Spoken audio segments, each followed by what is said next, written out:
Each morning, that number again, 62, Milena was tired of seeing it. Each morning in the bathroom, she would head to wash her face and see the number in the middle of the mirror, 62, the age her body reflected. She was only 51, but the mirror insisted on showing something in between the 60s. She had been on a diet, taking vitamins, applying all the natural products she had bought to improve her skin. She had been doing yoga and jogging, and yet, the mirror said her body looked like 62. In the year 2041, mirrors weren't just reflective surfaces. They were diagnostic tools. They calculated a person's true age based on skin tone, firmness, spots, hairline, and weight. The latest mirrors had a link to the toilet results as well, which analyzed urine and the levels of cholesterol, presence of protein, glucose, nitrites, and others. When these mirrors were introduced, everyone loved them. It would help them detect the aspects that people needed to improve their health.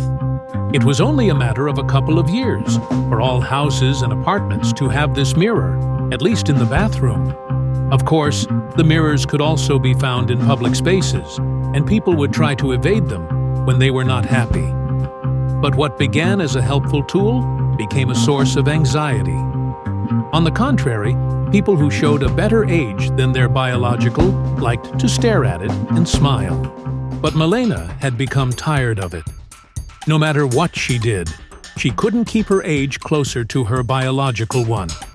She'd been to the doctor for deeper tests, and they could only suggest some diets to improve some of the cholesterol and glucose, but everything else seemed well. She decided to look for the card she had been given a few weeks ago. Mirror support group? At first, she thought it was a joke, but when she asked her Alexa device this, the device answered that it was a group led by some therapists who wanted to help people who couldn't reconcile with the mirror showing their wrong age. She decided to attend the support group. On the day of the meeting, she entered a small room with 20 people seated in a circle. It reminded her of an AA meeting. A therapist greeted her warmly. We're here to learn how to reconcile with the mirror. My mirror now shows 59, finally.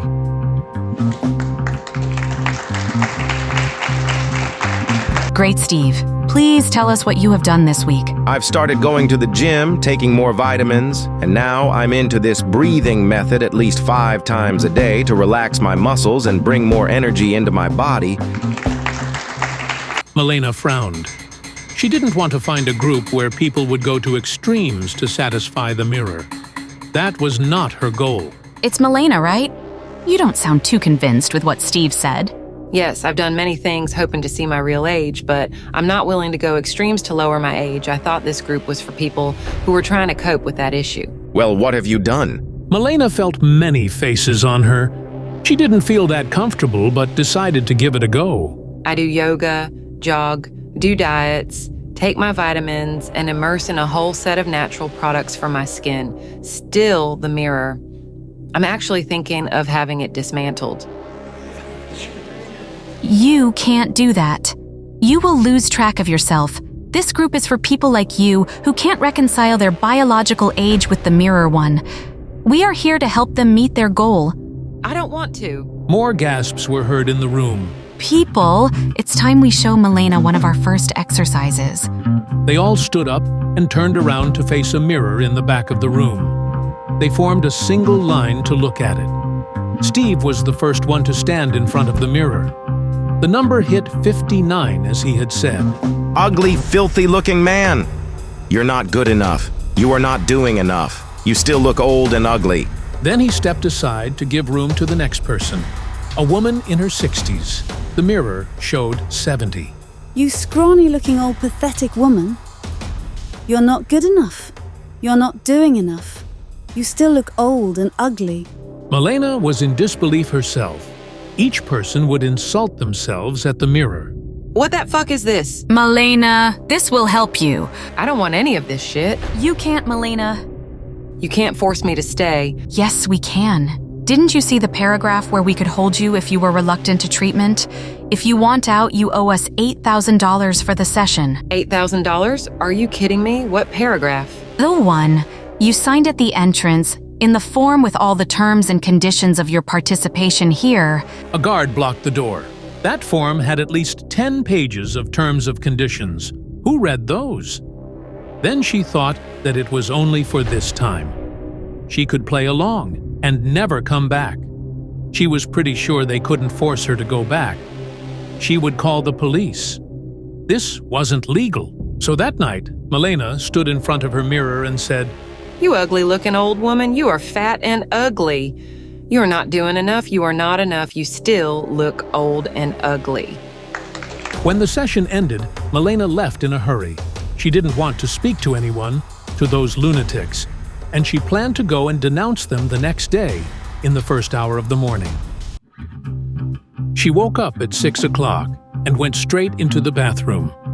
She looked at the mirror, just by habit, and there she saw the Humber flickering in between 60 and 59.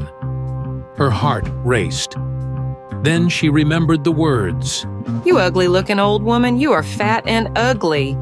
You are not doing enough, you are not enough, you still look old and ugly. And without thinking, looked back and heard the words. You ugly-looking old woman, you are fat and ugly. You are not doing enough, you are not enough, you still look old and ugly. It was true. She wasn't doing enough. She still looked old and ugly.